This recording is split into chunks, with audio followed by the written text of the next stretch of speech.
ចូលដល់ដំបូងគេវាយខ្ញុំឡើងខ្សងខ្ញុំចង់ជោគជីវិតខ្ញុំចង់ជ័យបានជោគដែរតែគ្មានន័យបានជោគដែរតែវាជោគជាប់ចូលដល់ដំបូងគេវាយខ្ញុំឡើងខ្សងគិតទួយ៉ាងធ្វើវាមិនឲ្យធាក់វត្តទុំ20ទូវាជឿជាក់វត្តមិនល្អខំមិនលាក់អង្គការរើជំនាញចាំធាក់កាត់ជាក្មេងណែចង់ចេញក្រែបឲ្យបាល់រាជធានីចង់មានលុយមានកាក់ហើយចេញកក់ឲ្យគ្រប់កម្មវិធីមិនសូវមានពេលចេញក្រៅព្រោះខ្ញុំចូលជារក money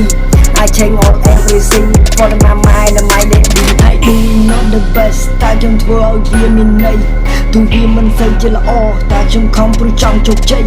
ជីវិតគឺជាចម្បាំងទោះអ្នកខ្លាំងក៏ធ្លាប់បរាជ័យយ៉ាងណាខ្ញុំនៅតែស៊ូនៅតែដើរធ្វើយកស្នាដៃខ្ញុំចង់ជោគជីវិតខ្ញុំចង់ជ័យបានជោគដែរតែគ្មានន័យបានជោគដែរតែវាជោគជាំចូលដល់ដំបូងគេវាយខ្ញុំឡើងខ្សងខ្ញុំចង់ជោគជីវិតខ្ញុំចង់ជ័យបានជោគដែរតែគ្មានន័យបានជោគដែរតែវាជោគជាំចូលដល់ដំបូងគេវាយខ្ញុំឡើងខ្សងកាត់ជាក្មេងណែចង់ចេញក្រែបឲ្យបាល់រាជធានីចង់មានលុយមានកាក់ហើយចេញកក់ឲ្យគ្រប់កម្មវិធីមិនសូវមានពេលចេញក្រៅព្រោះខ្ញុំចូលជារក money I change all everything for my mind and my baby do you know me I'm Pido from Dowdy ចេញមកមហាពណ៌ណាមុខពីបណ្ឌិតក្លិនចាំធ្វើស៊ីតែចង់ក្រោយចង់ខ្លាចជាហូមីចង់ខ្លាចជាហូមីខ្ញុំចង់ជោគជីវិតខ្ញុំចង់ជ័យបានជោគដែរតែ